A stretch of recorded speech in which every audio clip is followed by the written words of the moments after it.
Si la vie est une lutte, la piété en celle-ci est-elle un art martial? Le Coran et ce qui le précède véhiculent au travers des exemples y étant contenus les techniques qui feront de toi un homme complet, une femme complète, revêtue du vêtement de la piété. Comme Issa, fils de Mariam, dira en son temps, soyez parfaits, comme le Père céleste est parfait.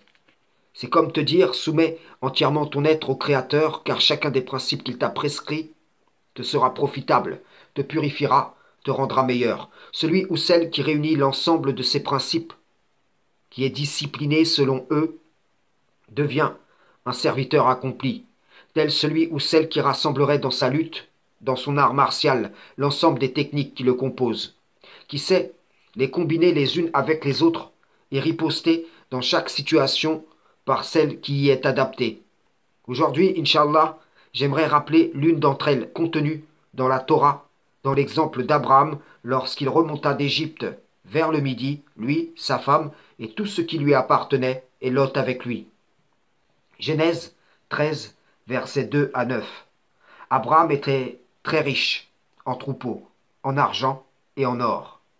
Il dirigea ses marches du midi jusqu'à Bethel, jusqu'au lieu où était sa tente au commencement, entre Bethel et Haï, au lieu où était l'autel qu'il avait fait précédemment, et là Abraham invoqua le nom de l'Éternel.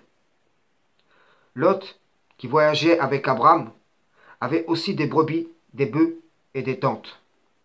Et la contrée était insuffisante pour qu'ils demeurassent ensemble, car leurs biens étaient si considérables qu'ils ne pouvaient demeurer ensemble. Il y eut querelle entre les bergers des troupeaux d'Abraham et les bergers des troupeaux de Lot. Les Cananéens et les Phéréziens habitaient alors dans le pays. Abraham dit à Lot, qu'il n'y ait point, je te prie, de dispute entre moi et toi, ni entre mes bergers et tes bergers, car nous sommes frères. Tout le pays n'est-il pas devant toi?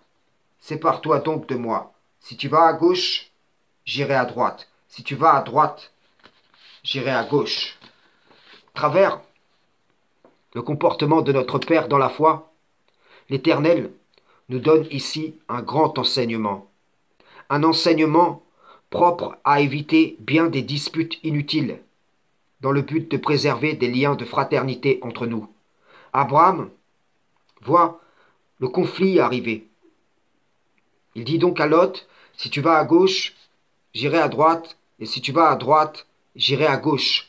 Ceci démontre la confiance qu'Abraham plaçait en Allah, car il ignorait que Lot choisirait la vallée où se trouvait Sodome. Il ignorait que lui-même s'installerait sur cette terre qui deviendra l'héritage de ses descendants après lui. Il ignorait que la vallée que choisit Lot deviendrait un désert, de même qu'il ignorait que la terre où il a posé sa tente serait pour sa descendance une terre fertile. Lot vit la fertilité de la vallée et choisit donc de s'y installer. L'un choisit avec ses yeux, l'autre a fait confiance avec son cœur, chacun migrant vers l'Éternel, vers des chemins terrestres séparés selon la destinée qu'il a été donnée à chacun. Cet enseignement est précieux et peut être appliqué dans bien des situations que nous pouvons rencontrer au quotidien. Ne te dispute pas avec ton prochain, pourquoi que ce soit inutilement au prix des liens qu'Allah a établis entre vous. Aie confiance que ce qui doit te revenir te reviendra par l'administration parfaite d'Allah. Je vais donner un exemple dont j'ai pu être le témoin lors de la prière pour une place au premier rang. Car Allah a exhorté mon cœur par cet exemple.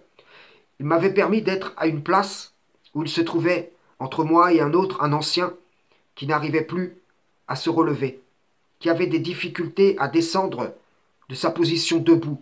Donc, on se prosternait ensemble et on se relevait ensemble. Alors que d'autres se disputaient pour une place au premier rang, le Créateur nous avait permis de travailler à accroître notre labour dans l'au-delà.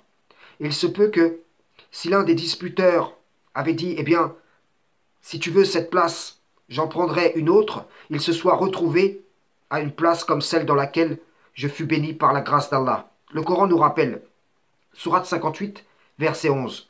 Ô vous qui avez cru, quand on vous dit, faites place aux autres dans les assemblées, alors faites place. Dieu vous ménagera une place entre parenthèses au paradis. Et quand on vous dit de vous lever, levez-vous. Dieu élèvera en degrés ceux d'entre vous qui auront cru et ceux qui auront reçu le savoir. Dieu est parfaitement connaisseur de ce que vous faites. La foi et le savoir commandent aux serviteurs non pas de se disputer pour un rang terrestre, mais plutôt de concourir en bonnes actions. Ainsi, ils auraient pu se dire,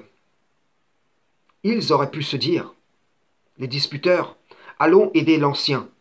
Toi, tu seras à sa gauche, et moi, je serai à sa droite. Ils auraient échangé un rang terrestre qui ne rapproche pas d'Allah pour l'espérance d'un rang céleste, pour prix de ce qu'ils ont avancé ici-bas.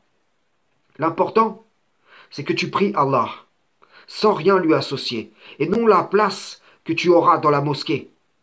De même, ne te dispute pas pour une place de parking. Lorsque tu fais la queue, pour une table, une chaise, une place dans la voiture, le bus, le train, l'avion, etc., fais comme Abraham.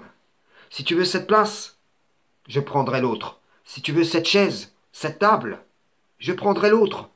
Tout ce dont tu feras largesse, Allah le remplacera par quelque chose de meilleur. Si ce n'est ici-bas, ce sera pour ton héritage dans l'au-delà.